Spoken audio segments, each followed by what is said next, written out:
Hello, ladies and gentlemen. Welcome to another episode of the Game of Thrones podcast. I am your host, Carmine of Red Team Review, and I'm joined here once again by Preston of House Summerchild himself, Preston Jacobs. Preston. Totally awesome. I thought your words were none so awesome. You're right. It is none so awesome, but yeah. None so awesome, bro. I think are the official words of House Summerchild. No, yeah. You'll have to gather your thoughts on this for like another T-shirt pretty soon. Yeah. No, there's been some demand. There's been a lot of demand for the Chad Summerchild or House Summerchild T-shirts. One of the two.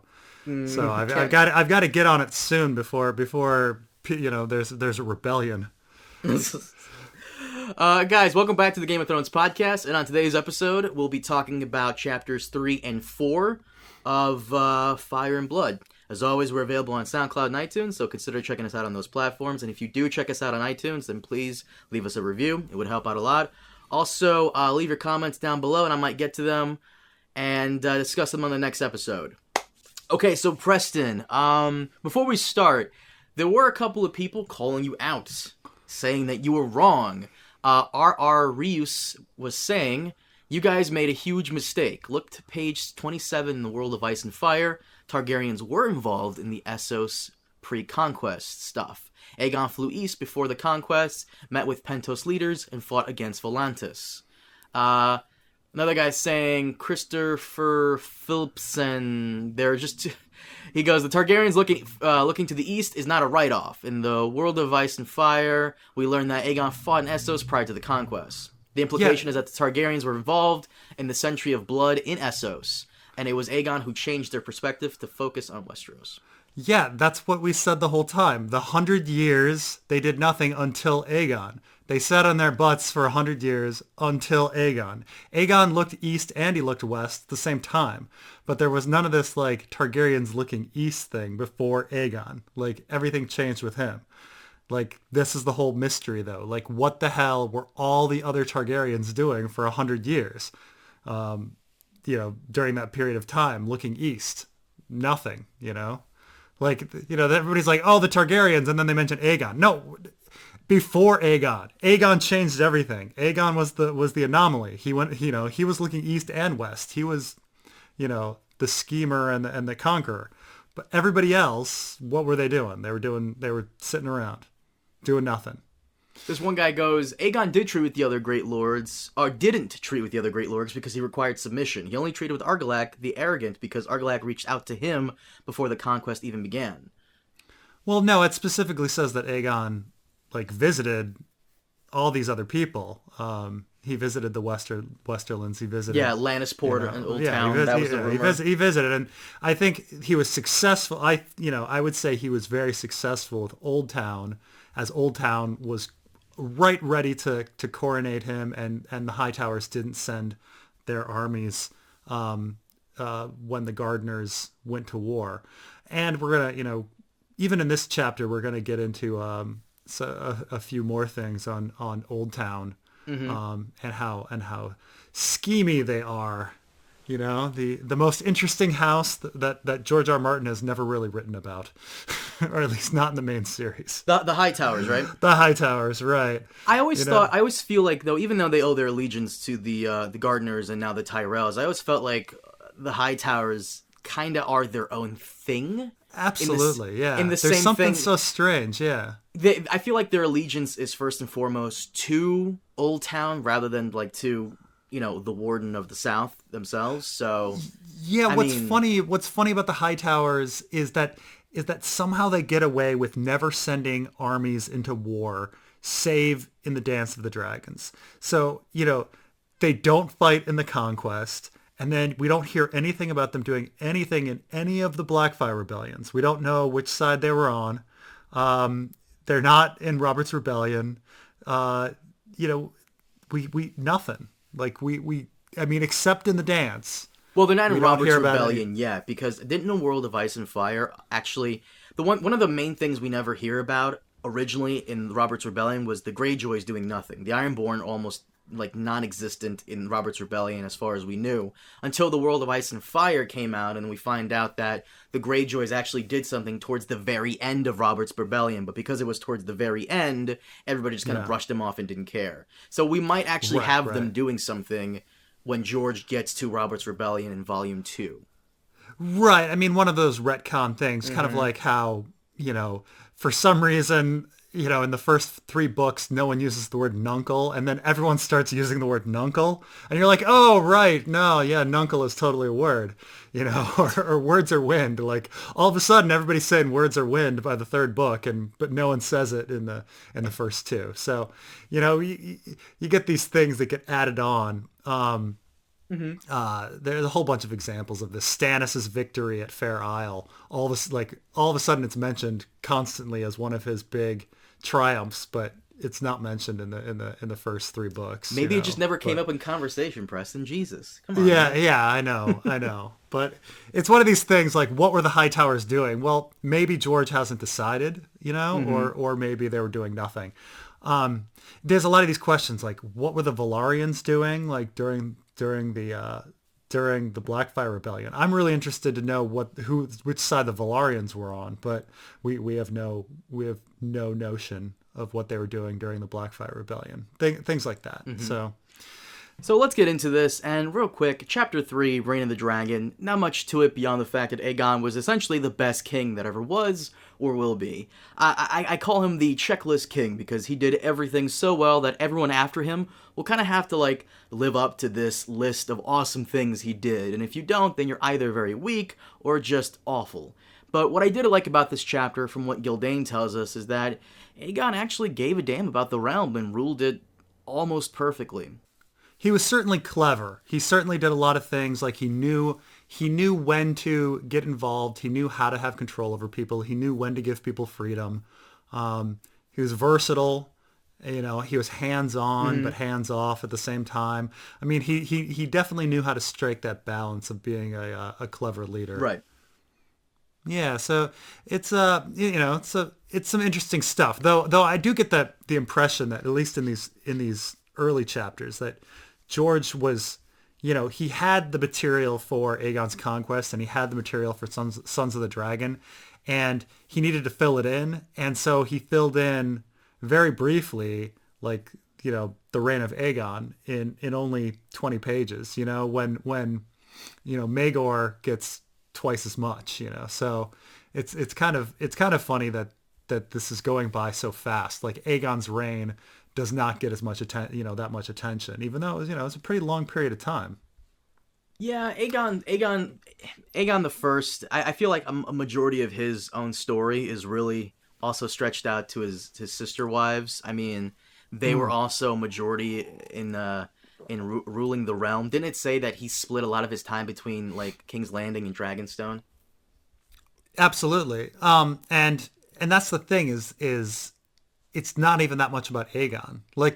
Our first stuff is there's a lot about the war in Dorne, and now we're talking about Aegon, and a lot of it is about Visenya and Rhaenys, and so George really went fast on this, on what Aegon was doing, and we don't get that much, unlike later on, where he, man, we know a lot about Daemon Targaryen, the rogue prince, but hardly anything on Aegon the Conqueror, like how he was on a personal level and what he did day to day. It goes through very quick. And the one thing I've also noticed by Chapter 3 is that, besides him being the perfect guy or whatever, which I forgot which channel it was. I think it was Game of Thrones Academy calling Aegon the Conqueror fake news, because obviously those who win the war, they get to change history and write it as they please. Yes, and there's a lot of the big parallel here is Augustus Caesar, and when you read histories of the Caesars, no one ever says anything bad about Augustus, which is ridiculous, because Augustus was not they act like he was this perfect ruler who was super popular, and that's just not true. There was 8 different rebellions that and coups that tried to take out Augustus Caesar. Like, there was plenty of like assassinations. He killed just as many people by year as, say, Caligula, like one of the, or Nero, who are considered super evil. But, he was doing just the same things, but he gets remembered as being this great guy, while Caligula and Nero get remembered as being, horrible. Tiberius gets a pretty bad rap. Claudius historians are kind of mixed about him, but they were all the same. They were all tyrants. And yet, like, all of a sudden it's like good tyrant versus a bad tyrant, like whatever. So yes, the big thing is, this history is written by a maester, and we'll see, there's definitely some suspicious things, written down here. And I feel like what makes Aegon's whole story way more interesting, more so than it already is his sister wives, and more specifically Visenya, who's kind of like a combo of like Cersei and Brienne. She has Brienne's fighting prowess and Cersei's shrewd, like, nyeh type of attitude, especially when Maegor is born. Yes, there's definitely a bit of that in Visenya, being this like dark, strict queen. But also a badass fighter. And I was actually reading over, while I was reading over this, I'm like, this could be the prequel, because the way I could see it is every chapter of this book could essentially be its own season. The first season, I would say maybe 8 or 10 episodes cover the conquest and the whole Dornish conflict. The first 2 chapters would be a season. Chapter 3 and definitely chapter 4, that could be like almost 2 seasons in and of itself. There's a lot in here for prequel, yet we're going to focus on the long night. Yeah. Did you notice that? Like, there's a lot in here that they could take.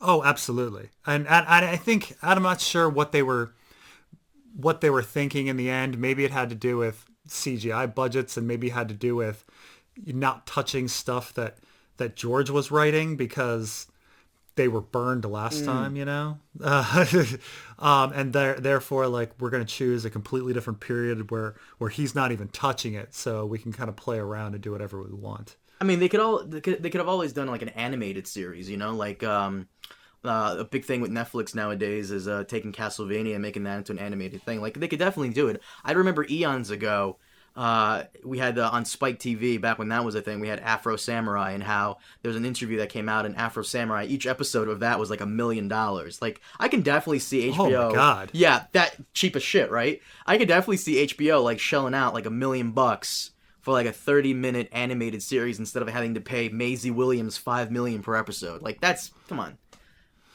I'm okay with that. I mean, who the fuck is not okay with that? She was getting less, if you remember. She was not one of the big 5. Originally, the big 5 were getting $1 million. Originally, but if you animate it, I mean, yeah, like, you're fine there. But what did you want to say about Aegon's reign? Like, you said there were inconsistencies and suspicious stuff. Well, okay, so you start out in Aegon's reign, and like I say, there is a lot of propaganda here. So here it says, he encouraged lords to send their boys to serve as pages and their daughters to serve as handmaidens. Oh, sounds great, because he wanted people from all over the realm. Yeah, that's warding. That's hostage taking. Like, they put it in here like it's some great thing, but it's like he was taking hostages just like everybody else. You can't refuse does. the king with like 3 dragons. So right, and I mean, it's very clear that this was a point of control over people, that he took the people he defeated, and he took their children, just like Theon, just like Dany did, just like Jon did at the Wall. You take your wards, and Aegon did it, but he doesn't call it. They don't call them wards. They call them cupbearers and handmaidens. Really ridiculous. Then we have the brokering of marriages, which yeah, I mean, that's something Rhaenys did, like, before she died in the Dornish conflict, to try to piece the realm together. She would like take like what was it, like, it was a house, someone from like House Arryn and House Stark, and like, bridge them together a little. Yeah, and the one that sticks out, I mean, we hear about a whole bunch of these different weddings getting put together. But the ones that stick out is obviously the Rhaenyra Arryn and the daughter of Torrhen Stark, which it's interesting because, I have a theory that Sweet Robin has powers, and,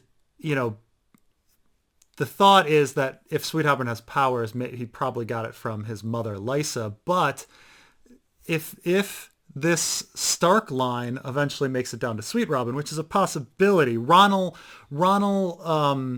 after Ronald, his cousin takes over, but generally speaking, when somebody else takes over, they try to marry a daughter in order to maintain kind of continuity. So it might be that Ronald's cousin's daughter, or Ronald's cousin's son married Ronald's daughter or something like that, and that somehow a Stark gene got down to Sweet Robin, maybe, or it just comes through Lysa.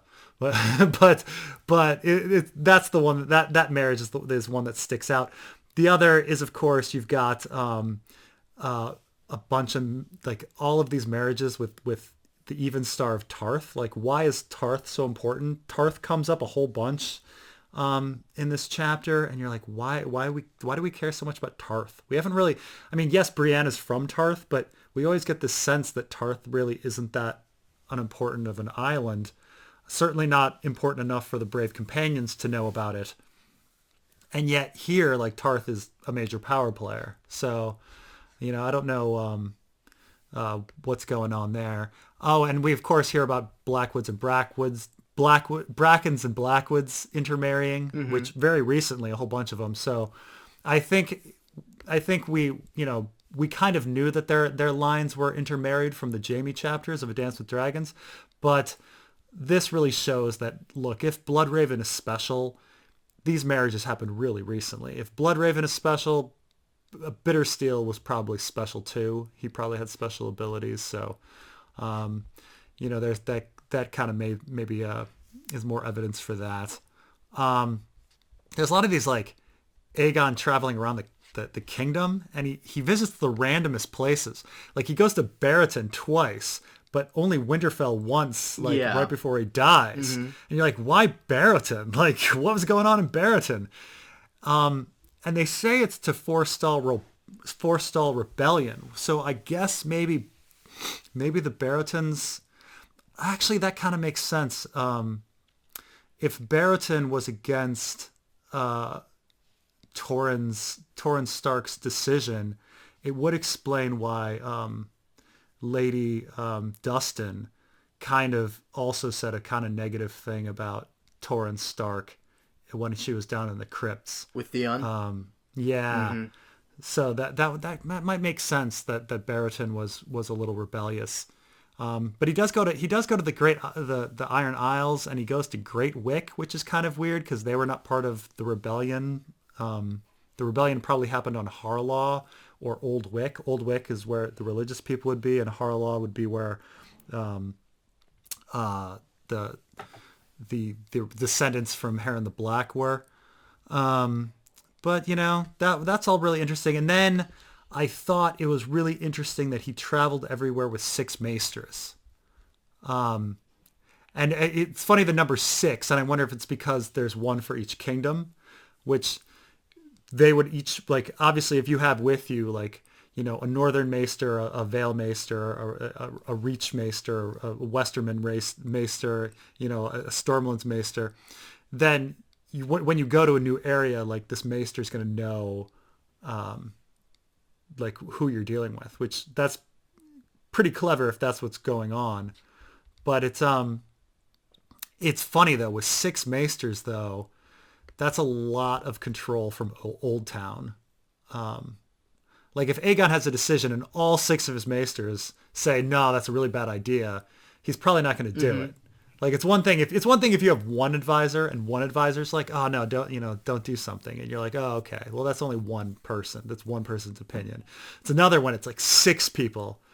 So 6 people's opinions is very overwhelming. So you can try to see Old Town has a lot of control over Aegon, which makes me think that they were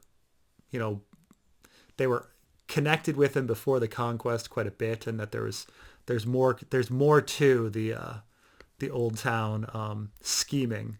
Do you think it's because he had that the Old Town had control over him, or could it just be like he understood the importance of the Faith's role in Westeros, and he had to abide to it and hold his tongue on it?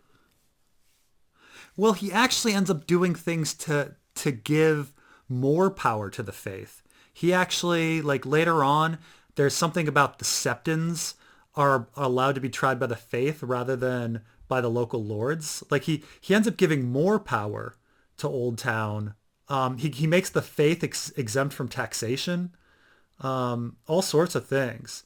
So he's thrown a lot of bones to Old Town as if Old Town has control over him. And this is the big thing. I mean, what Lady Dustin said to Theon about the Maesters, is that they end up being the ones that control the Lord, rather than the other way around.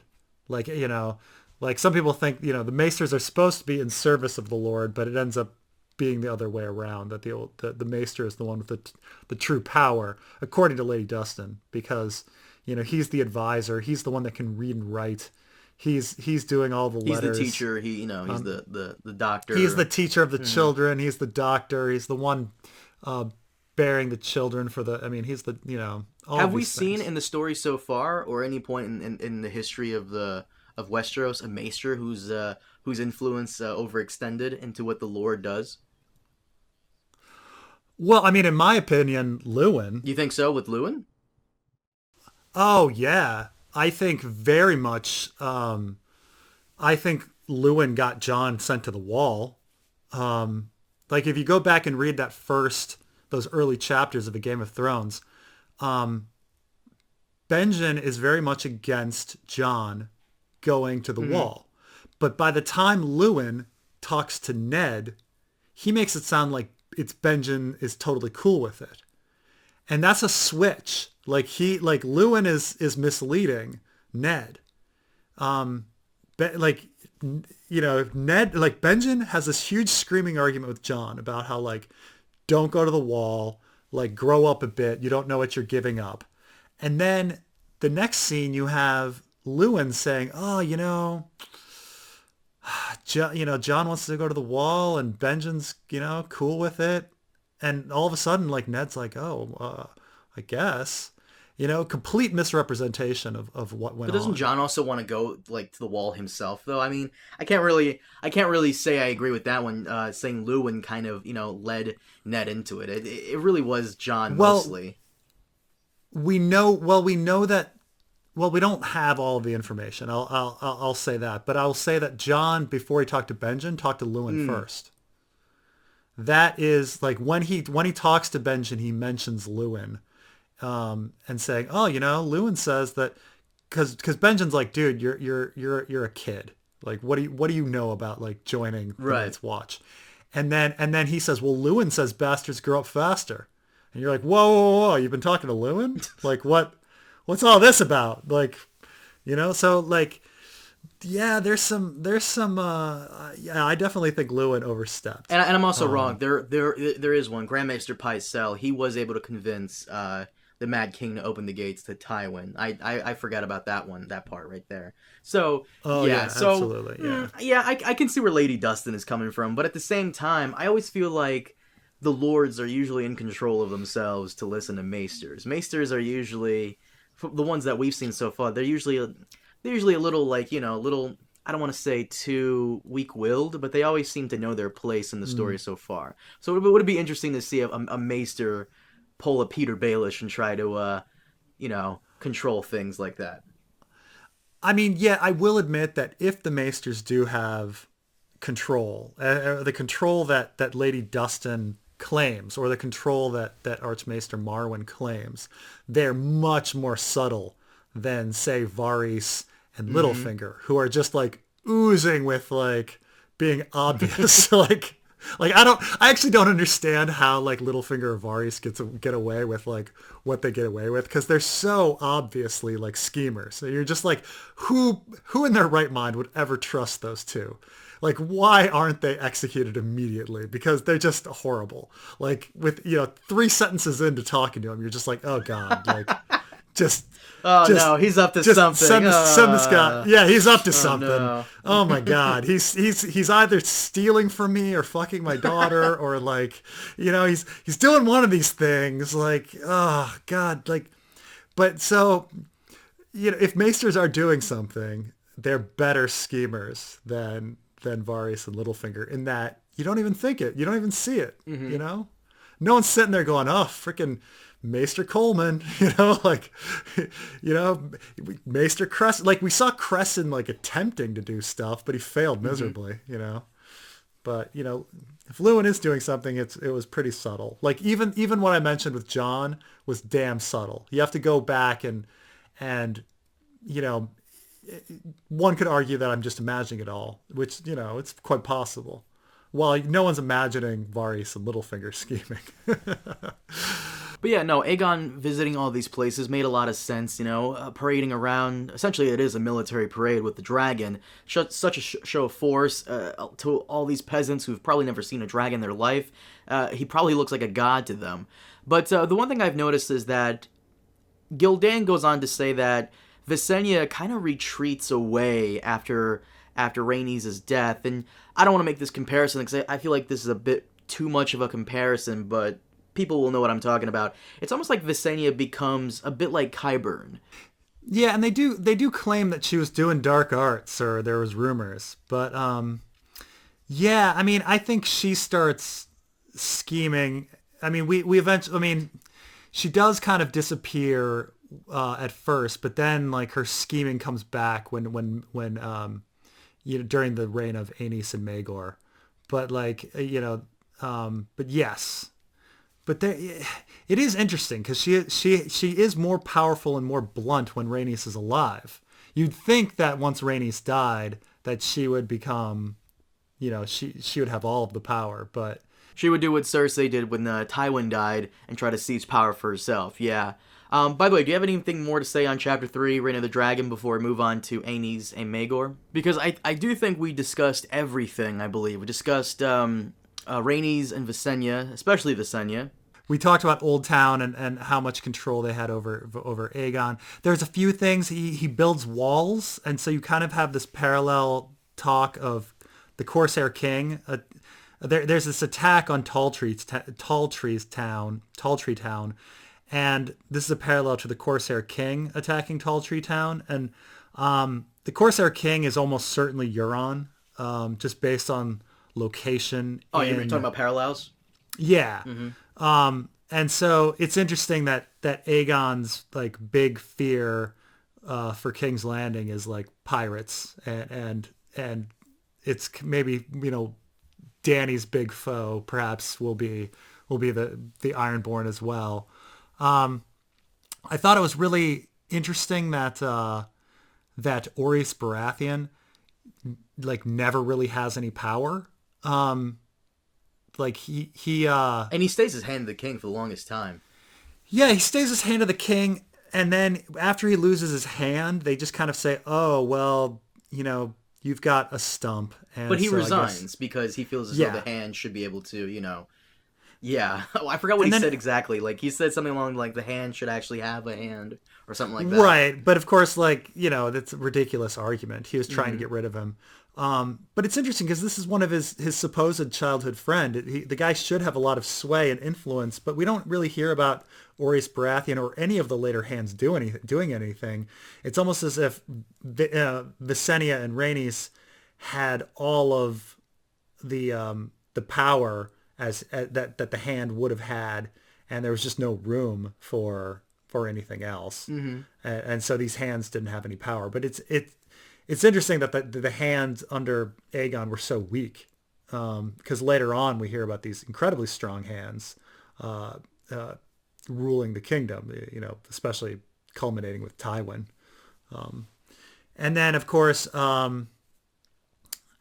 let's see, there's all these different maesters that they were serving during the conquest, and it's interesting because they were sending archmaesters at first, and then they created this, and supposedly this was Aegon's idea, and then the position of Grand Maester was required. Mm-hmm. And this is kind of funny. This is the first Archmaester that was sent was one of history, and then the next one that was sent was for economics, because I think it's kind of neat because history is more important when you're conquering people, but economics is going to be more important when you're going to be trying to build the kingdom and make it prosperous for peace. Right. So that it was so subtle, but it's so interesting that they had that switch over. Like, oh, we're going to start off with an Archmaester for history, and then we're going to move into an Archmaester for economics. And it's funny because the second one, they don't even tell us straight out economics. They say, his mask was gold, but nonetheless, it's that's the one. And then he wrote the High Septon often. He visited Old Town once a year, even though he wasn't a religious man. So, I mean, he knew that he either knew that you needed to control the religion in order to, you needed to appear to be a religious person, very Machiavellian, to be a good leader, or he, I think Old Town had a lot of influence over Aegon. And that's about it. Oh yeah, and then we end with the creation of the Kingsguard. And the only thing that was there's an interesting parallel with the creation of the Kingsguard, because he purposely says that he doesn't want it to be a tourney. He wants like loyal knights, not just the best one, like those who are really good at tourney fighting. But Sweet Robin's like Kingsguard is going to be the ones that win the tourney. So they're not necessarily the best knights, but they're the best like in tourneys, And what's the point Visenya makes about, like, at one point, like, she slashes his cheek a little before his guards could really do anything? Oh yeah, yeah, that was really weird. That was sick. I love that. Scene. That was sick. That was that was an interesting scene. I guess it happened. It was very, very interesting, because they do say it's kind of a contradiction on why Visenya was so protective of Aegon, her little brother. Mm-hmm. And then I did think it was kind of interesting that the first Kingsguard, none of the houses are actually very big or important. They're, it's house root, house good.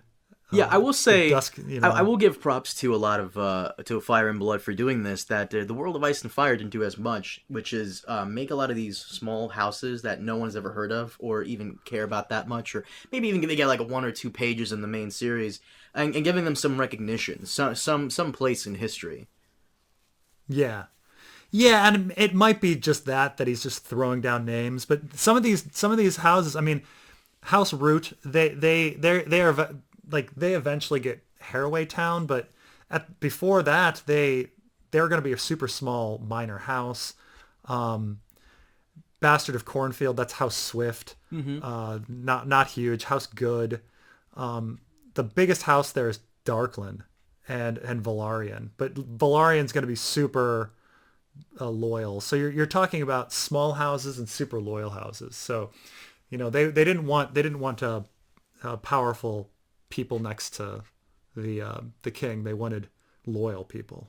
I also really love how she modeled the Kingsguard kind of after the Night's Watch. That was actually pretty cool. But is that new information? It is, or at least, I mean, if it is, it might have been in the World of Ice and Fire. I'm not sure, mm-hmm. But it was.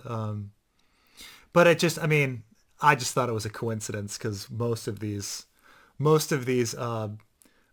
orders are kind of the same. There's usually celibacy. There's usually lack of marriage.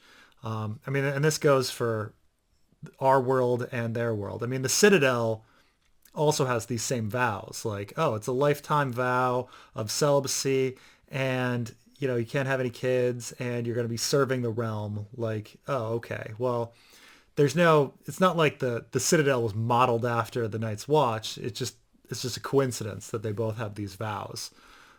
Okay, so Preston, every time before we record, every time I say, all right, this is going to be, we're going to talk about this for like 15, 20 minutes, we go on for like an hour. This happens every time, and I blame you. Yeah, no, it's mostly my fault. Like, No, you have the people gift of always gab say too, so. people have always said that I have a gift of gab, that I can have like a conversation with no one about anything. Yeah, no, that's just me. I've got a lot of tangents that I can go on. That's a good trait to have, trust me. But no, this is good, because before we started, we're like, okay, chapter 3, that's like 11 pages. That's going to be like a 15-minute discussion. Yeah. It's 37 minutes. 37 yeah, and then we get minutes. fucking Sons of the Dragon, which is just so long and has so much that it's gonna be tough. It's gonna be tough. Let's get into that now, because and we'll get the first son out of the way. We'll get Aenys out of the way, because Aenys, like I said before, Aenys and Maegor, it's almost like they split Aegon the Conqueror in half and gave all like one trait of his of him being kind and weak or whatever, and amplifying it with Aenys, and his other trait amplifying it with Maegor. So there's one big question here, though. So they kind of begin and they start talking about the sisters and their purple eyes, and some people read into the eye color thing, like who has which Targaryens have purple eyes and which ones have lilac eyes and which ones have violet eyes. I've looked at it. I can't figure out if there's any there's anything to it, but yes, they claim that they all have purple eyes.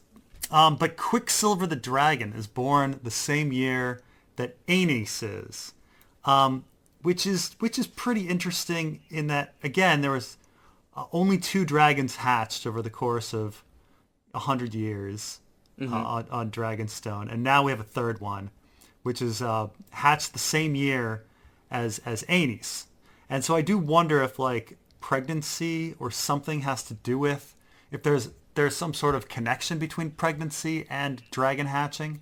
After all, Dany's eggs hatched like during her, or right after her miscarriage, or birth or whatever. So I just don't know, but it's something to think about and maybe put a pin in, that this Quicksilver dragon was born in the same year as Aenys, after hardly any dragons have been getting born over this period of time, and all of a sudden we're gonna have kind of a boom of dragons. But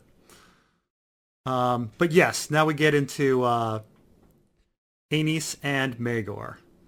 And obviously Visenya, who like I said is pretty much like Cersei. Visenya is not happy that Aenys, who was kind of weak even as a kid, is being crowned right after Aegon's death. And Maegor and Visenya are just, waiting, biding their time.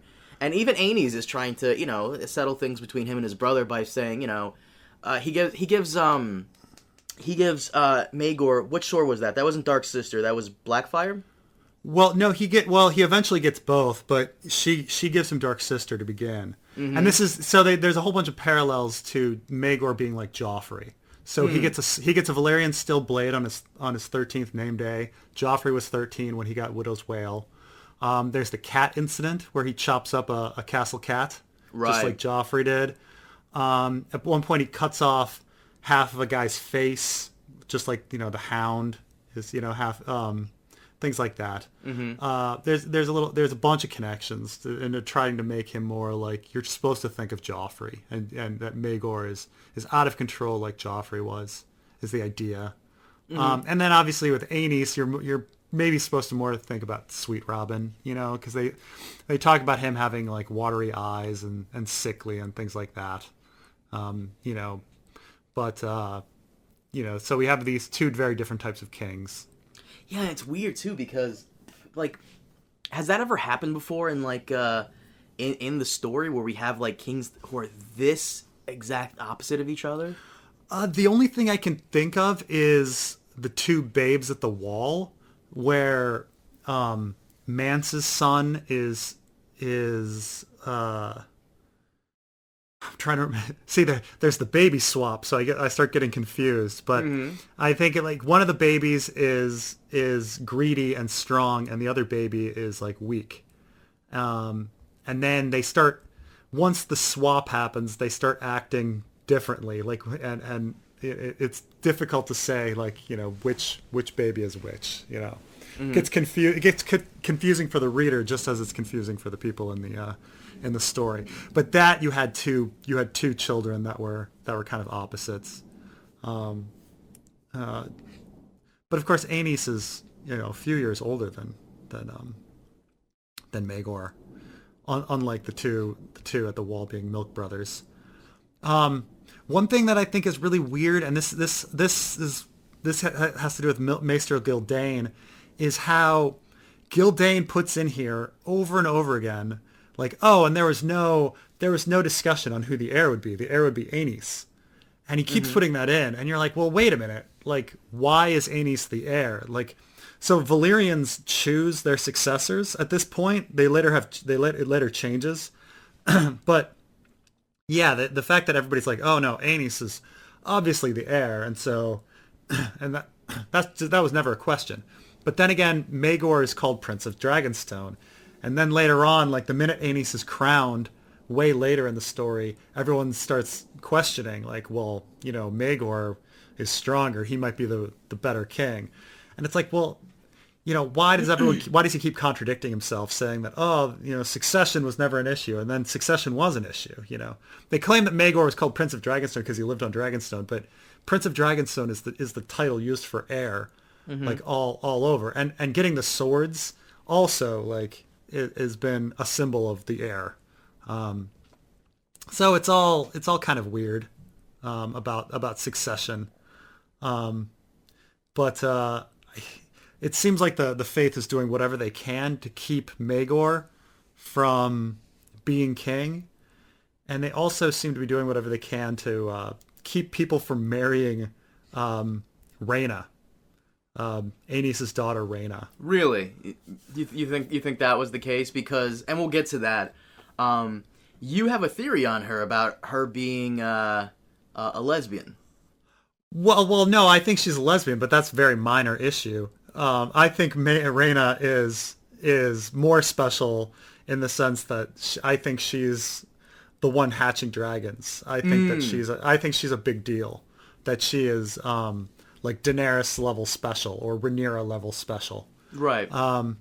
But no, I mean, I do think she's a lesbian only because he keeps throwing in like, oh, and then she had this really great female friend and they were inseparable, and then she had another female friend that she was inseparable, and then later on it's like they went on this parade and she was having a horrible time until she was introduced to somebody's daughter, and you're like, okay, like, and it just keeps going on and on. Like, there's a whole bunch of references like that. So I was just like, well, it sounds like she's enjoys the company of women. No, it's not very important to the story, but it's thrown in there by Maester Gildain over and over. So I don't know. It just stuck out. Like, okay, yeah. But let's start with Aenys first. Let's get him out of the way. He's, kind of weak, kind of, I guess you would say indecisive, and his dragon is fairly small compared to Aegon's Balerion. Why didn't he get Balerion? It's a good question. I mean, it might be because he bonded with Quicksilver. And so, because Quicksilver was born in the same year, and Aenys was sickly and started doing better once Quicksilver was with him. So they were kind of raised together and were I think, I would guess, psychically connected. Mm-hmm. And so I think he bonded with Quicksilver, and so he didn't have a chance to bond with Balor, with Balerion, with Balerion, yeah. That would be my guess. Mm-hmm. But it does leave, obviously, the big deal is the fact that it leaves that dragon open for Maegor to take. Do you think this was Visenya's plan all along, to make sure Maegor didn't bond with any dragons when he was young, just so when the time came, she could have him bond with Balerion instead? Because she seems to be very, like, on top of things, scheming-wise, I mean, I think she definitely wanted that. I mean, it's her son. Like, this other person is not her son. But I think there's some things also going on genetically. I think Maegor is perhaps very special, and that they didn't want Maegor connected with Rhaena, who is also very genetically special, creating an entire generation of dragon lords or something. I think the Faith was wary of that, and so I think there's something very strong and resilient to Maegor, and something very special about Rhaena, and that they did not want that connection happening. So what you're telling me here is that there's this conspiracy in all of the faith throughout all of Westeros that is essentially trying to make sure this one person, Rhaena, does not have as much power as she could have because she's especially gifted. Well, I'm talking about the Old Town faith. I'm talking about like the ones that are connected with the Citadel and House Hightower, because they're gonna have dragons. They're gonna have books on dragons that are super old, and they're gonna understand the nature of dragons. They may even know the nature of other things, the nature of the others and the seasons and all the big questions.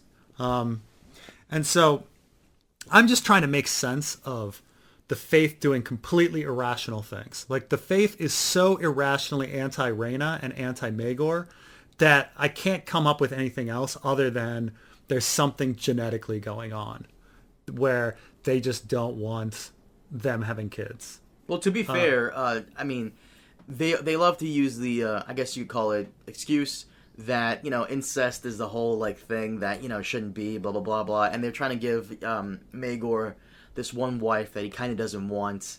I mean, at first he takes her in, but then she's, I guess, barren, which is, once again, the conversation for another time. Yeah. I will say I do like his arrogance here in a sense because, I mean, he's the king and he doesn't want this religious order telling him what to do. He does what he wants. I kind of like that about him. Well, I mean, I think that Maegor is also thinking about, having dragons and having his line continue and things like that.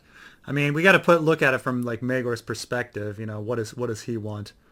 But yeah, I mean, they use the incest excuse, and it's like incest is a problem except when it isn't, and it like they're so utterly inconsistent with the incest stuff that it's laughable. Like, Aegon has 2 sister wives, not a peep about him, and then Aenys marries his cousin, no problem. And then Maegor's like, I want to marry my niece. And they're like, oh, incest. Like, what? Like, how is Maegor marrying his niece, like, worse than Aegon marrying his sisters? Or like, Jaehaerys marries his sister. Or Rhaena marries Aegon. Like, all these other people are marrying brother to sister. And Maegor can't marry uncle to niece. Like, that's just, it makes no sense at all that all of a sudden there's this rumbling. And the way Gildain writes about it, he kind of says, "Oh, nothing was ever said out loud, but there was always that tension under the surface." Well, how the hell does a historian, hundreds of years after the fact, know that if no one ever spoke out about it? Like, it's completely fabricated stuff. Like, there's no way he would know. Like, no one ever spoke out about it, therefore but it was always simmering underneath. Well, how do you know? What if I was like, oh, Carmine, nothing was ever said, but there was always like a sexual attraction between John Adams and Thomas Jefferson, just simmering, underneath the surface. And you're like, well, how would I know? I mean, like, neither one said anything. None of the histories like say anything. So, like, this is where you really start seeing that Gildain is just full of shit. Like, he says all these things about how, it was always assumed that Aenys was going to take over, except when it wasn't. Or incest was going to be a problem, except, when it's not. There's no logic to this. And so either, like, it's really bad writing and inconsistent writing, or there's some other like secret going on. I see where you're coming from. Yeah, like, I can definitely see like how Maegor would have a chip on his shoulder because the faith just seems to be after him for some reason. And this isn't the first time that they're completely against somebody. They're completely against Rhaenyra, quite illogically, and they're incredibly against Daemon Targaryen. Quite illogically. There's just no reason that they have such an intense hatred for these characters, and the characters getting together. But it is what it is. But I think there's something. I think they know about the genetics. I think they know that something bad will happen if Maegor is allowed to have children. What would that be? What bad thing would that be? I think the bad thing would every single child would be a dragon rider. Well, every single child is kind of a dragon rider now, kinda. Well, no, only about, only a handful here and there. I'm talking like, and a dragon hatcher as well. Like not just a dragon rider, but a dragon hatcher. And so it seems to me when I look at Targaryen history that dragon riding, so not everybody can ride a dragon, but every so often somebody can ride a dragon. But dragon hatching is much rarer. Like I say, like over the course of the 100 years on Dragonstone, you only had a couple dragons getting hatched, and then you have this boom. You have this boom around the time of Rhaenyra, and then none. And even in this, it says that the dragons didn't start hatching until the second half of Aegon's reign. So something happened. So your theory is that, I hate to cut you off, but your theory here is that the Targaryens and the Valyrians in general, they some of them can be dragon riders, and some of them can be both dragon riders and dragon hatchers, but it's very rare. You think that the Faith, having all this knowledge, especially with the Citadel being there, knowing about genetics, you think they can easily tell who has the ability to produce more dragons, and the Faith sees that as an issue? I think that, yeah, I think that they're looking at lineage, and they're looking at what's happening around them and figuring out who's special. Like if I can read through here and say, well, Rhaena seems to be the special factor. Like she seems to be the person that's when she comes along, dragons start hatching. Like a lot. Yes, one hatched with Aenys, and a couple hatched with before for Visenya and Rhaenys to ride, but like all of a sudden now we're having dragons hatching right and left, and what's the new factor? What's the new element? And the new element is Rhaena. I call her Dreamfire Rhaena because there's several Rhaenas throughout history, but this Rhaena rode Dreamfire, the dragon. She put the eggs in Jaehaerys and Alysanne's crib, and they make a special point about that. So it sounds like she was hanging around these eggs, and allowing these eggs to hatch. So I think she's the element. But this is just my theory. I mean, you could be wrong about half of this. No, but do you think the whole hatching of the dragons have something, maybe some kind of a connection with fertile women?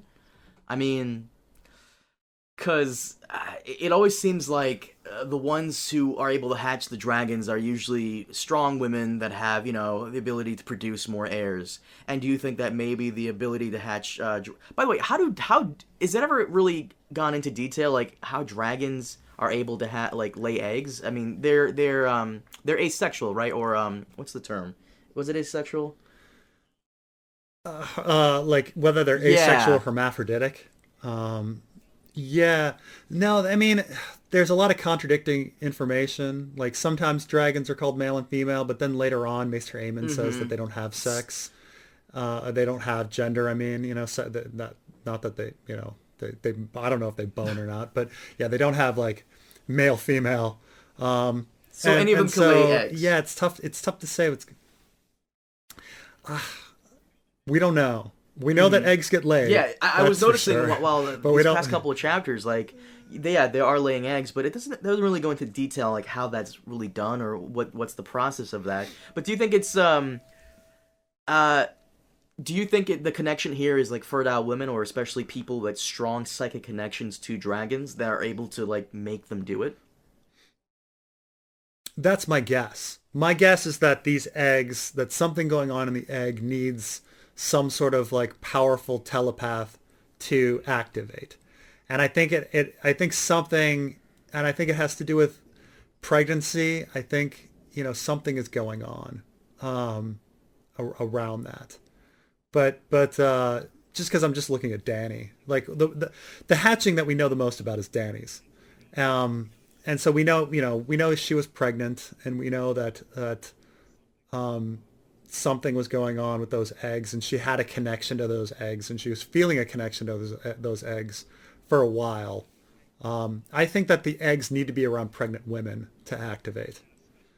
and a special super telepath pregnant woman. That's Or my maybe, that's my guess. because to me it almost seems like, because when Aenys bonded with his dragon, and his dragon eventually grew, it wasn't that big. It wasn't as big as the other ones. So do you think that maybe, in order for the dragons to go big and strong, they need the writer, the person that bonds with them, needs to be strong themselves physically and mentally in terms of psychic abilities or psychic bonding? I think I do. I think this. I personally believe that the psychic abilities affects the size of the dragon. I think that the more powerful you are as psychic, the larger the dragon gets. Over time, the dragons get smaller and sickly, and I think it's because there just aren't that many The blood gets telepaths around diluted. anymore, or power. Yeah, or powerful telepaths. I'm not sure if blood dilution is really the way to look at it. I think it might have to do with recessive genes. Like blood dilution, we think of it in the sense of like, okay, a black person and a white person have a kid, and they're kind of halfway between black and white, and say that halfie has a kid with a white person, then they have they're a little bit lighter, and so we kind of think of like the melanin content can be diluted. That's not completely accurate because you definitely have people that vary in skin lightness, and that don't look like their parents' shades. But a lot of times people like the way they talk about the blood of the dragon being diluted and being pure. They talk about it in that sense that, oh, if we start interbreeding with these other people, then the power of our blood will be diluted. But I think it's more like recessive genes that if you have like two recessive genes, or perhaps it's an X chromosome linked gene or something, then at that point you just need two of them together.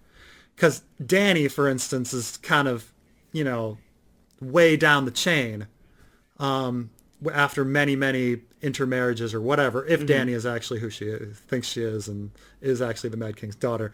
But she's super diluted, but theoretically, but she's a powerful telepath. So I think it has more to do with like her finally getting like the right combination of recessive genes or X chromosome like genes or something. It's funny, like the whole conversation of genetics and psychic ability was never, ever really brought up into the series before you came along. If it was, I hadn't heard anything about it, but then again, I'm not a big theory guy, so maybe I wouldn't know. But because the moment you start talking about genetics and the whole psychic thing, it really does make sense, especially with dragons. I mean, controlling them and just bonding with them on a higher level. It's just. But let's get into Aenys. Preston, go into this, please. Aenys marries his cousin. They say he's an unquestioned heir, though I still think there's some anti-Maegor bias. Now this is super interesting. Aegon's death. Aegon dies, and the Grand Maester is the one that proclaims Aenys king. Like, that's super interesting, because what was the rush? If everybody thought Aenys was king, why did the Grand Maester make the claim? Like, why didn't they immediately go to the High Septon? Instead, they do this like long procession to get to the High Septon for a second crowning. But like, was the Grand Maester in such rush? And since when does the Grand Maester have that authority? You think the Grand Maester consulted with the Faith first to make sure Maegor is pushed out of the way as soon as possible? Right. I think the Grand Maester I think the Citadel and the Faith are in lockstep. But how can that's just really weird that the Grand Maester is going to proclaim somebody king. Like that's completely out of the blue. Like that the High Septon should be declaring the king, or a king could declare himself. But why would the Grand Maester be doing that? I think they were rushing into declaring a king before Maegor got back, because then if no one was declared king and Maegor got back, then maybe people would start talking about succession. And so Maegor immediately, the Grand Maester just steps in and is like, oh, Aenys is king. But I definitely think there was a dispute here. But that was I thought that was pretty nuts. But after that, we then get into the rebellions: Heron the Red, Jonos Aaron, and Lodos the Second. Yeah, Heron the Red is interesting because it seems to be about the Lord's right to the first night. Like they're really angry about this this Coharis guy going around practicing Lord's right to the first night, and Heron the Red like ends up killing him. Um, and so my theory is that Lord's right to the first night is an essential part of the agreement that mankind has with the others, and that if Heron the Red is like trying to break that, then he's just as much then he's a threat to the agreement between mankind and the others, and like stability and things like that. Maybe that was Heron the Black's issue too. Maybe like they really didn't like Heron the Black because he was against Lord's right to the first night. We never know. But regardless, these rebellions were Aenys' first real test, and he kind of fails them. So much so that instead of coming in and showing them who's boss with his dragon, he has to have those around him come in and take up the task. Even when he's at Riverrun, the Lord Tully asks him to step in, but he refuses, and that makes him look really bad. He could have ended all so quickly, but is just so unwilling to do so. And unlike his father and brother who would have answered the call in a heartbeat, he's just, I want to say he's slow, but he's just too indecisive. Right. I mean, it's they all come back to put contrast between Aegon and Aenys, right? Like everybody comes back again, right? Heron the Black is reborn as Heron the Red. Lodos is reborn as Lodos. The Aaron Rebellion is reborn as Jonos Aaron, or the Aaron Problems. And then, the Vulture King is Dorne again, right? Like all the problem rebellions come back for a second round, and we get to see how a weak king fails with them, where like a strong king like Aegon like was able to deal with them. And this is also where we see Maegor come into action, and I believe he's the one that puts down the whole Aaron rebellion, but not before Ronald Aaron gets thrown out the moon door. Of course, that parallel. Right. And then we get another parallel, it rhymes, that Orys Baratheon takes, I believe it's the hands and feet of the Vulture King and hangs it up like onions, and that's when his son Davos Baratheon comments on it. Yeah, because the rumor is that Davos's hands were cut off and put above the White Harbor and turned into looking like onions, right? And then we have Savage Sam Tarly. Right, Savage Sam Tarly. So I mean, it's funny because when things either don't rhyme, they either don't rhyme or they go for the exact opposite, right? So you have like a character the exact opposite of Sam Tarly, like coming in and being a badass and completely taking down the Vulture King with Heartsbane, like everything that real Sam Tarly could never do. But it is still though. It does make me wonder about the future of our Sam Tarly. Are they going to have him have some sort of mission with the Dornish? Where is he going next? And do you think that because of this parallel and because he might have some kind of some kind of mission with the Dornish, do you think he might have something to do with Sorella Sand? Maybe Sorella brings him back to Sunspear because he learned something. Yeah, right. And that's what I'm thinking. I mean, the one person he knows in Old Town right now is Sorella Sand, a Dornish person, and this is about a Sam Tarly going into the mountains of Dorne and like taking out all of these Dornish and being a badass. And so I do wonder if something similar is going to happen with Sam. Is he going to travel somewhere and have some involvement with the Dornish storyline? I don't know. I mean, certainly in the show he didn't, but if we can only speculate. But we have no idea where the Sam story is going. But but who knows? And maybe. In the Ironborn and the Iron Islands, the Greyjoys take out Lodos twice drowned, and when Aenys is so grateful for that, he says to I believe it was Goran Greyjoy, he goes, pick anything you want, anything, and I will make it happen. He goes, well, can you remove this religion off my island? Can you take these people away? And Yeah. I like how Gildan goes, this proved to be unwise. Right. I mean, it's funny because this again is the parallel to right after the Balon's Greyjoy rebellion in the middle of Robert's reign. At that point, they rejected the faith of the Seven again.